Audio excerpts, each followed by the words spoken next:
Having a chronic illness is exhausting all on its own, but what about those of us that are doing it while raising preteens and teenagers? So, if you're navigating parenthood or a caregiver while managing a chronic illness, then this episode is definitely going to be for you. My heart's pounding. I don't know what this is. It's the Salty Social.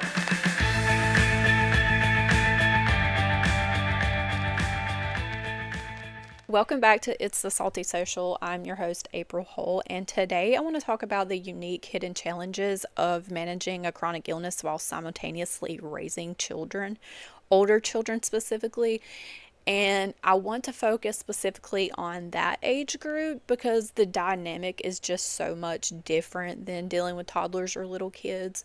So, like when they're small, you usually can shield them from what's going on. But when your kids hit those preteen and teenage years, they're fully aware. They notice when you were struggling, they see those flare ups, and they understand what a diagnosis usually means. And that level of awareness introduces a completely different realm of emotional dynamics, conversations, and to be honest, a completely different layer of guilt for the person caring for them. And that is exactly what my life looks like right now. So I have multiple chronic illnesses. I have postural orthostatic tachycardia syndrome and hypermobile EDS, and I'm currently in the process of looking into some others, but that is a topic for a whole nother episode. But my kids are 12, 13, and 16. My youngest is a girl and my two oldest are boys. And it's a full house, and if you have preteens or teenagers, like, you understand the level of chaos that I'm dealing with right now. And kids this age are usually into all kinds of extracurricular activities, which means there's a lot we have to show up for. And as parents and caregivers, we want to show up for them, like, no matter what's going on in our personal lives, like, we're going to be there for them. But all of that comes with a toll and a whole another level of guilt. So before I got sick, my daughter was completely passionate about cheerleading. She was so into it. We were talking about her possibly trying out for middle school cheerleading, then trying out for high school cheerleading, competition cheer whenever the time came. And like, we would all the time be out in the yard together. She loved it. She loved having me out there, teaching her how to do cartwheels and flips, just all these different things, practicing her cheers with her. Like, it was the whole thing for us. Then I loved it. She loved it. She was just, you could really see her passion in cheerleading. But then when I got sick, I wasn't able to do those things anymore. And I couldn't get out there and do the flips with her. My body couldn't handle it. There was so much in the beginning going on with my health that it was impossible for me to get out and actually physically do the things with my daughter. Of course, I could get out there and sit with her and watch her do it, but I couldn't be there for her like that. And I started noticing that her interest in it just started fading away. And I asked her, I was like, is mom not being able to, help you anymore and do the cheers and cartwheels and all that stuff with you? Is that why you're kind of losing interest in it? And she's like, no, mom, no, that's not it. I just don't like it anymore. And, I know kids' interests change. I mean, that's a normal thing. Their interests are going to change as they get a little older. But I couldn't help but to think, like, is it really because I can't do these things? Like, because I'm not able to show up and help my daughter learn and be there for her like I was? Is that why she's not interested anymore? And I broke down one day. I cried and cried and cried when I came to the realization that that's when her interest started dwindling down, was when I got sick. And I'm still not over it. I still feel like that played a huge part in it because she has yet to cheer again. I can't get her into any other extracurriculars. She, as she calls it, she's a yapper. I mean, she plays video games and stuff, and she's shown a little interest toward volleyball, but I don't know, she hasn't seemed to be as interested in things like that. And I cannot help but to think that me getting sick was part of the reason for that. And it breaks my heart. And now with my boys, They're all into the football. They love football. Really, the only sport that they care about. They've got a little interest in basketball, but as far as actually playing for a sport team, it is it has been football for a long time. And my they've done wrestling a little bit too, but definitely football's their thing. But before I got sick, like I was the type of mom that I was the loudest one. You were absolutely going to hear me up in the stand. And when I say I was cheering to the top of my lungs, absolutely. And it didn't matter if it was my kid, someone else's kid. Like I was running up and down the bleachers, trying to get the best pictures for them, running the sidelines as they made touchdowns, whatever. It did not matter. Like I was showing out for them babies. Like I was that mom. Like just to kind of give you a little example, like when my youngest made his first touchdown, I got home and looked. I was looking at my hands because they were hurting really bad because I'd been clapping super hard when he was making his touchdown, and my hands had bruised. Like they were bruised from me cheering on my son. Like that was, it still tickles me to like. And he thought it was the funniest thing. It was like, yeah, mom, I really heard you. But now, after, since I've gotten sick, like, I can't do those things. Like, it's sitting in the stand is insanely difficult on my body, much less running up and down them. I can't scream to the top of my lungs anymore. And so I can't help but to wonder, like, when my babies are out there on that field and they don't hear their mom screaming and cheering them on, like, I wonder what goes through their head. I worry all the time, like, are they out there thinking that I'm just not proud of them or they're not doing good enough? And it breaks my heart. I mean, we've had conversations about how just because you don't hear me, you see me there. I know you see me there because we've always had this little thing. When they find me in the crowd, when they come out on that field, they'll give me a little thumbs up, like, hey, mom. If they make a good play, like, I still, like, we'll do the thumbs up thing. Like, they look for me for the thumbs up now.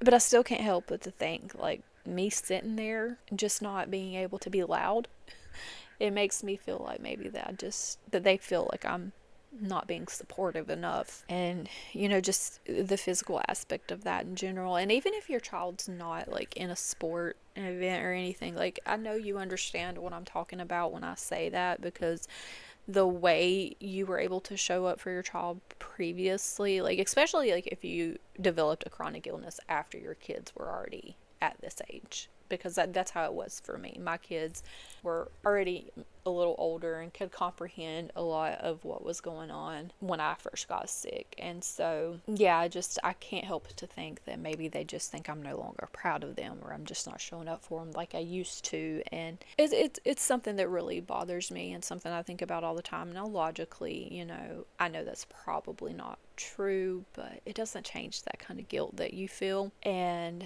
just being there for them for these types of things anyway, whether your child is like into sporting events or just wanting to go out and do things, like it changes, like trying to show up and be there for your child's interest no matter what they are. Like even if like your child's interest or just the quality time you want to spend with your child is like just going out shopping or whatever, just any of those things, like trying to show up and be present for your child in whatever it may be is really hard. And we're constantly having to try to plan for that. For me personally, like when I'm trying to do things for my children, whether it's showing up to the game or trying to go out for a swim day or go out shopping, going out for ice cream or lunch or whatever it is that they want to do, or a movie, all these different things. I feel like I have to prepare for it in order for my body to get through it. And then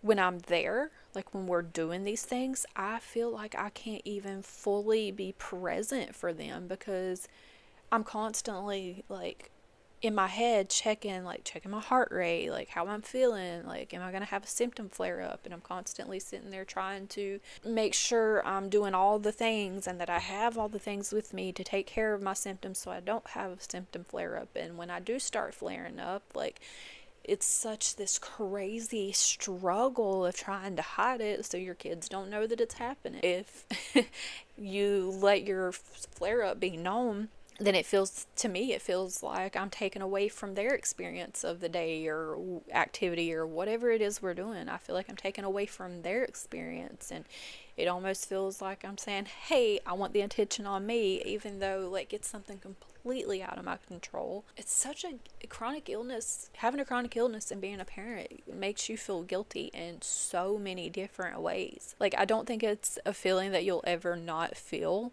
I don't think you can ever logically ever justify, or not justify, but to make yourself understand that, it's you're not a bad parent, because we're still going to have that thought. I mean, I think that's just one of the things about being a good parent, is that you worry that you're not. But like I said, I really don't think, no matter how much we try to logically think about things, we're never going to not feel guilty about having a chronic illness and what it does to our kids and the type of life that we feel like it's taken away from our children.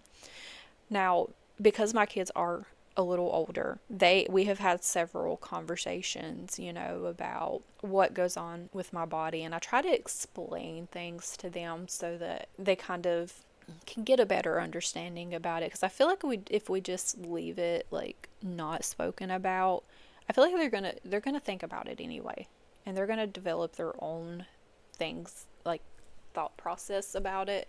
And so I really just want them to kind of understand what's going on. And I try in the beginning to really hide what was going on with my body, but kids are very observant. And I don't care what age they are, they're insanely observant. They know. If you breathe wrong, your child is going to know. They are so observant because they're looking to you for everything. And so I feel like pretending something isn't wrong kind of gives them, I don't know, I don't know what I feel like. I just feel like being open and honest with your child about what is going on with you, especially if they're older, because they can kind of comprehend more complex discussions. And I just feel like that's been kind of helpful for them to understand what I struggle with, because I've told them, hey kids, like, I need you to understand that, yes, we're going to do this, but I need you to understand that it's going to be very difficult for me. So if I seem out of it, or if I need to take breaks, just know that I do apologize. I'm not trying to take away from your experience, but this is what's happening. And every single time, no matter what, they have all been like, Mom, we know. We understand. We know you're sick, and we just want you to take care of you. I have the sweetest kids. I do. I mean, don't get me wrong. They're still teenagers, and we still butt heads, because I mean, it's just that's normal. And they help me all the time, especially my middle one. He's so very empathetic. He's always the one coming in like, Mom, did you take your medicine?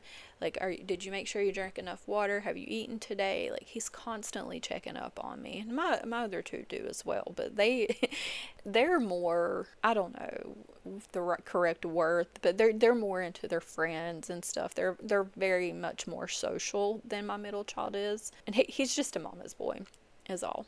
But them doing all those things, that's another level of guilt, is when it feels like your child is taking care of you. And there's so many times, because feeling so bad, I can't do as much as I want to around the house as far as cleaning or cooking and all that stuff. And so while yes, I want my children to have those responsibilities, that's just part of, growing up and learning how to be responsible. And, those are all things that you got to learn as a kid. And I want them to do that. But so many times it has felt like they're picking up my slack.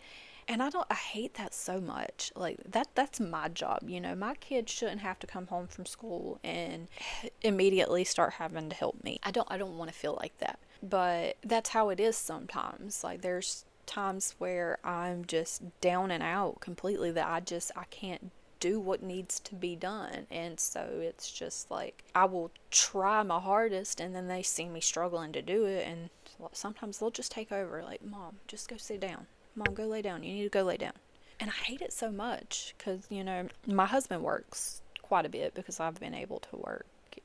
And so he's gone working all the time. And so it's just me and the kids a lot. And, he'll do what he can when he's home and stuff. But I feel like it just ends up putting so much on my kids for me not being able to do as much as I want to or need to.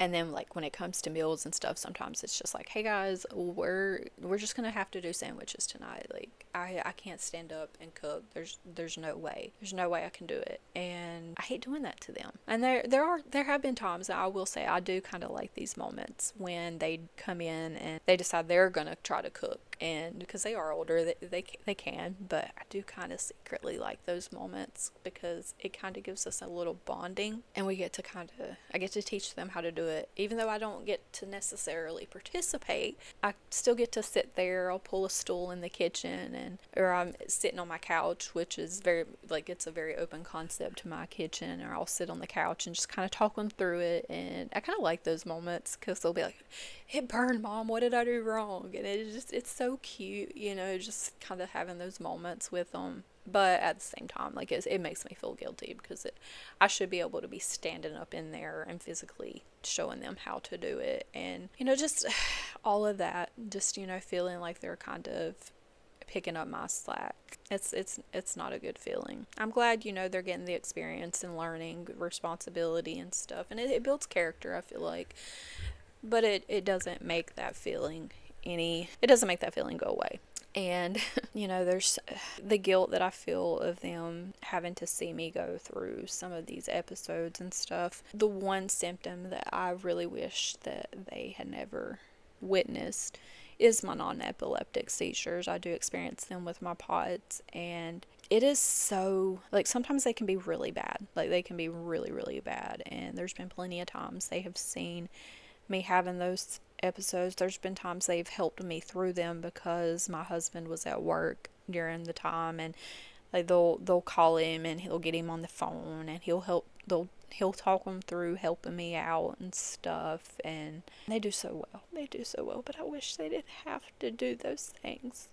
Your children, you don't want them to have to take care of you, and it's a heartbreaking feeling for them to have to, see that and then to help you through it. And then there's so many other times, especially in the beginning before I knew what was going on, when my symptoms were at their all-time worst. There were times that I couldn't walk, and they would help me sometimes. Like, my two boys, they would come get on either side of me and they would help me to the bathroom, and then they would wait outside the door, and the whole time, Mom, are you okay? And sometimes they would have my daughter come and help. Even then, like, I noticed they would try to keep her away and be like, no, Mom, we've got it, Mom's okay, you just go back to your room and finish watching TV, it's okay, we got it. So and it's almost like they were trying to protect her from what I was going through. And oh gosh, it's such a feel good emotion watching your children like be so compassionate and show their true character in these moments. But you don't want them to, you never want them to be taking care of you. But I've got some amazing kids. I really do. I'm so thankful for them. And another thing that bothers me so much is back in the beginning, before I got my diagnosis, when we had no idea what was going on, I felt like I was going to die. I really felt like it. Things were really bad. I would pack the kids up on the nights that my husband had to work, and we would go stay the night at my parents' house because I would be so terrified of what might happen to me without an adult around. Like, I knew my oldest knew, like, I knew all three of my kids, like, would kind of know what to do in an emergency, as far as like call 911, get a neighbor, whatever. Like, I knew they knew what to do, but I was so terrified that something would happen to me, and then they would have to be the ones to handle that situation. And so I would just pack them up and we would go stay at my parents' house, because that way I knew that if anything medically happened to me, there was an adult there to shield my children from the situation, because I felt like I was going to die. I didn't know what was going on. And there was one night, things just didn't work out to where we could go and stay at my parents that night. It wasn't going to happen. And I was feeling really, really bad. Oh gosh, I remember I was so bad that night. My youngest son, he came and laid on the couch with me, and he hugged up to me. He's like, Mama, are you going to die?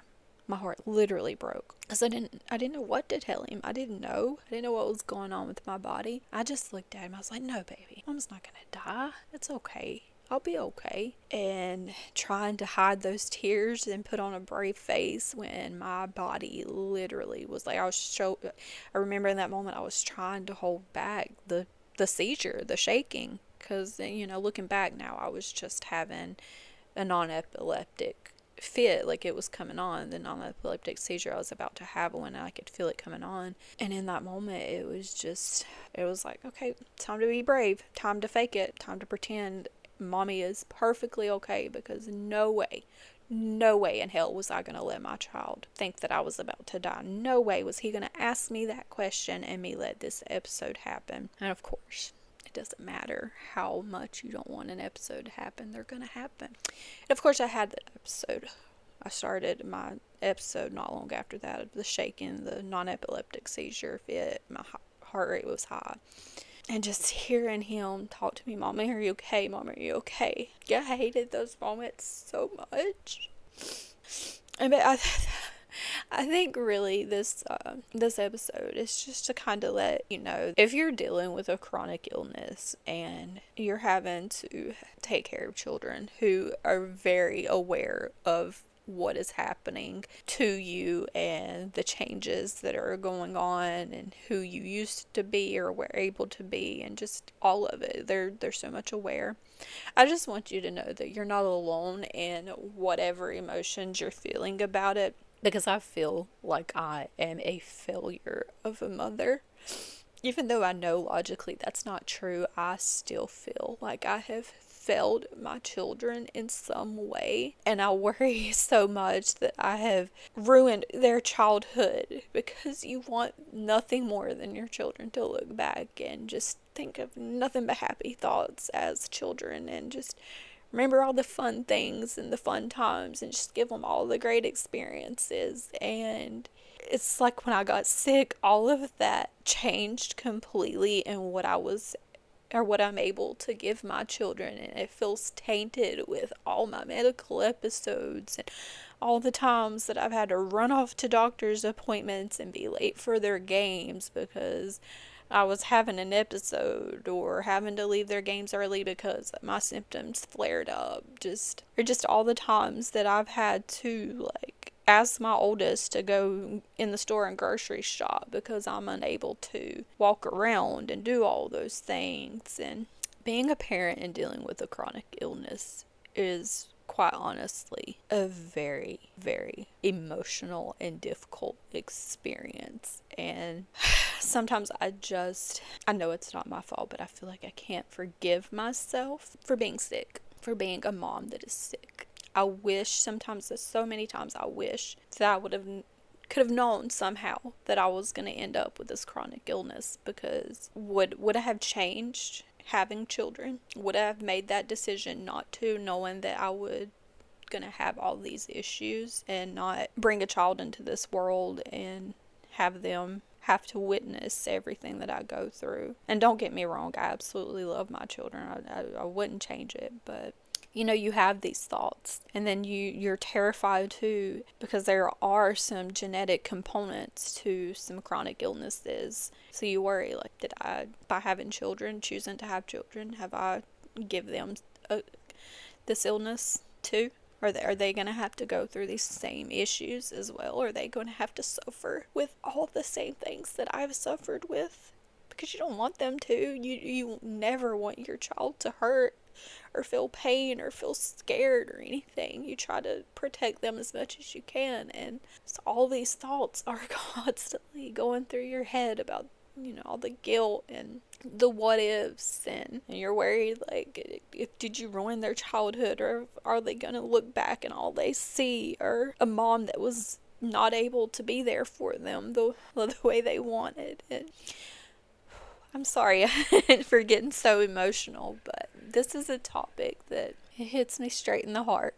But I just want to say that if there is anyone out there that relates to anything I have said in this podcast episode today, please feel free to reach out. I would love to talk to you and just kind of chit chat about all the different things that we go through, because sometimes it helps to vent about it and just talk to someone else about it who really gets it. And so please feel free to reach out to me, sharing the tips of what helps us manage getting through all of these things that we got to deal with being a parent. And I just want everyone to know they're not alone in this. I will see you on the next episode. I do intend on trying to get episodes out at least every Friday.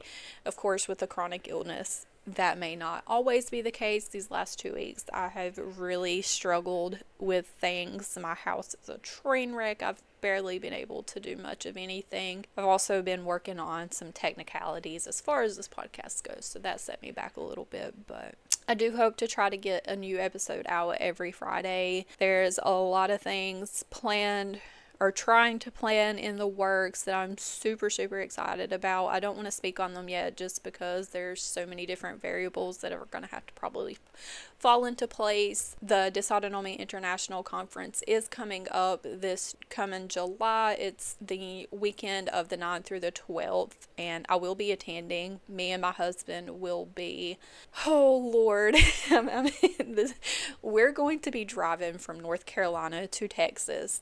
It's roughly a 16-hour drive for us. That's going to be a lot. Podcast on the road. I don't know. I'm definitely going to be covering a lot of stuff that goes on there. So yeah, I'm really looking forward to this conference because when I get, all the different doctors and research that you get to find out and learn about, but I also get to meet with the Plus Pouch team while I'm there. For those of you that don't know, Plus Pouch is a new electrolyte brand that is launching soon. They're in their pre-order stage right now, and basically what it is instead of having like the powder or the capsules or the chewables, they've come up with the idea of putting it into a pouch that you're going to place into your lip, kind of like a nicotine pouch. So it's a really cool idea. The CEO, Braden, his sister has POTS, and that's kind of what gave him the idea of the pouch.